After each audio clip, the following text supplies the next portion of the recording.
हमारे परिजनों से निवेदन है कि वे कृपया इन साधन सामग्रियों की व्यवस्था बना करके ही यज्ञ आरंभ करें। जैसे हमारे पास में कुंड हो, कुंड यदि नहीं हो तो ईंटों से वेदिका बनाई जा सकती है। वेदिका के ऊपर मिट्टी या गोबर से लीप दें, स्वस्तिक बना दें और तत्पश्चात समिधाएँ पूर्व, पश्चिम, उत्तर, दक्षिण समिधाएँ अर्थात लकड़ियाँ, चौकोर समिधाएँ जमाएं।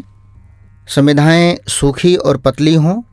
पीपल, आम्र ऐसे देव वृक्षों की समिधाएँ ज़्यादा उपयोगी होती हैं, अन्यथा अन्य समिधाएँ भी ली जा सकती हैं। हवन सामग्री घर में नहीं है अथवा कहीं उपलब्ध न हो पा रही हो तो जौ, तिल, चावल, घृत, शक्कर, मिश्री, कपूर इत्यादि तत्वों को मिलाकर के भी हवन सामग्री बनाई जा सकती है यज्ञ क्रम को पूरा करने के लिए। हमारे ऋषियों ने यज्ञ की वस्तुओं को गौण माना है। यज्ञ प्रक्रिया और यज्ञ अनुशासनों और यज्ञ के प्रति श्रद्धा और प्रकृति के प्रति प्रेम बढ़े, इस दृष्टि से इन क्रमों में वस्तुओं को गौण मानकर इनकी प्रेरणाओं और इनसे मिलने वाली आध्यात्मिक शक्तियों को प्रमुख माना है। इस दृष्टि से हवन सामग्री इसी रूप में बनाई जा सकती है। एक देव चित्र हो, घर में गायत्री माता का देव स्थापना चित्र हो तो अच्छी बात है, अन्यथा किन्हीं भी देवताओं का चित्र देव वेदिका पर लगाया जा सकता है।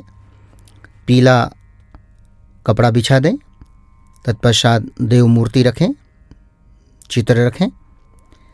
आप जब देव चित्र की ओर मुख करके बैठते हैं उस समय जो कलश होगा वो आपके बाईं ओर रहेगा, अर्थात देव चित्र के दाहिनी ओर, आपकी बाईं ओर, और दीपक आपकी दाहिनी ओर होगा, अर्थात देव चित्र की बाईं ओर। साथ ही यज्ञार्थ जिन काष्ठ पात्रों का प्रयोग किया जाता है, हम सर्वप्रथम जल प्रसिंचन करते हैं तो प्रोक्षणी पात्र से जल लेकर के हम जल प्रसिंचन की प्रक्रिया पूरी करते हैं। तत्पश्चात द्वितीय चरण में प्रणीता पात्र, इसमें जल भरकर रख लिया जाता है। और फिर तीसरा पात्र होता है श्रुआ पात्र। श्रुआ से हम घृत लेते हैं जब हम आज्याहुति करते हैं। आज्याहुति करते हैं तो आहुति करने के बाद वापस लाते समय प्रणीता पात्र के जल में घृत टपकाते हैं। इस प्रकार से ये प्रणीता पात्र और श्रुआ पात्र का प्रयोग होता है। चतुर्थ पात्र होता है शुचि। इसमें हम सृष्टिकृत होम, पूर्णाहुति आदि के लिए प्रयोग करते हैं, जिसका उपयोग बताया जाएगा। पांचवा पात्र जो है वो स्फीय पात्र है। इसको उस समय उपयोग किया जाता है जब भस्म धारण की जाती है या समिधाओं को कहीं कोई कुंड में समिधा अस्त व्यस्त हो तो उनको व्यवस्थित करने के लिए भी इसका प्रयोग किया जा सकता है। ये स्फीय पात्र कहलाता है। भस्म धारण करने के लिए इसका प्रयोग किया जाता है। इस प्रकार से ये 5 पात्र होते हैं जिनका प्रयोग किया जाता है। इसको हम यज्ञ की भाषा में काष्ठ पात्र बोलते हैं। लकड़ियों के पात्र होते हैं इसलिए काष्ठ पात्र कहा जाता है। तो ये 5 पात्रों का होना आवश्यक होता है यज्ञ में। कहीं अभाव हो तो इनके बदले सामान्य चम्मच का प्रयोग किया जा सकता है। यज्ञ की प्रक्रिया पूरी होनी चाहिए। पात्रों का भी महत्व अपने आप में होता है, किंतु यदि अभाव हो तो यज्ञ की प्रक्रिया नहीं रोकी जा सकती, इस दृष्टि से कहा जा रहा है। अगले क्रम में कम से कम 200 ग्राम घृत रहे। 5 पंचपात्रों में पंचपात्र अर्थात चम्मच और कटोरी, ये पंचपात्र कहलाते हैं। पंचपात्र में जल रख लिया जाता है और इससे पवित्रीकरण, षटकर्म इत्यादि कर्म संपन्न किए जाते हैं। हवन सामग्री रखने के लिए दोने अथवा कटोरियाँ रखी जाती हैं। ये भी कम से कम जितने यजमान उतनी कटोरियाँ रहें ताकि हवन करने में सबको सुविधा हो। आसन हो, बैठक की व्यवस्था हो। एक कुंड पर यज्ञ करने के लिए यज्ञकर्ता स्वयं यज्ञ करते हुए भी मंत्र बोल सकते हैं, पौरोहित्य का क्रम संपन्न कर सकते हैं। परम पूज्य गुरुदेव चाहते रहे हैं यज्ञ की प्रक्रिया सरल हो, सबके लिए शिक्षण प्रधान हो।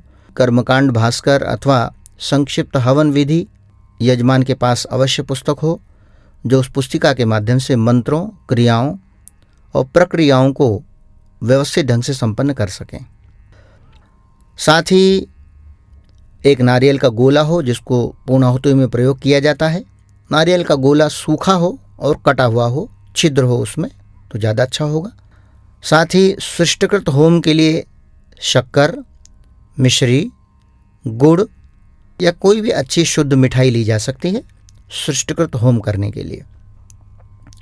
घंटी हो, घड़ियाल हो, डफली हो, आरती इत्यादि की प्रक्रिया में इनका प्रयोग किया जाता है।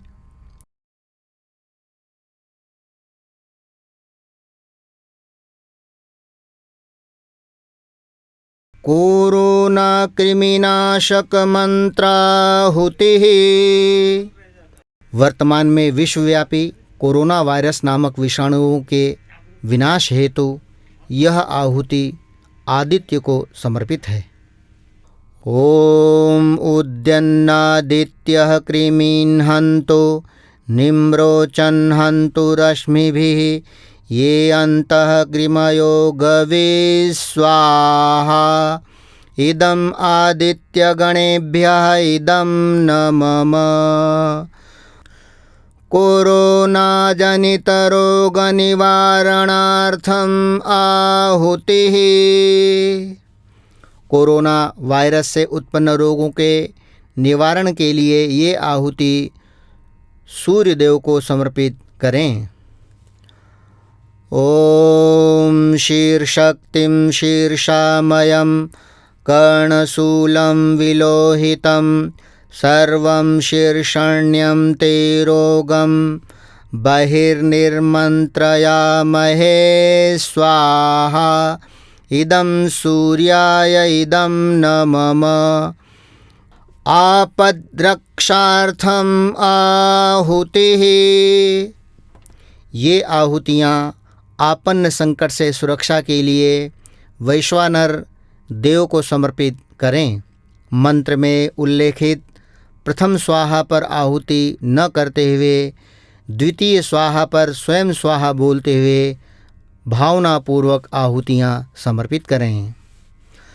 ओम अग्ने वैश्वानर विश्वैर्मा देवैः पाहि स्वाहा स्वाहा।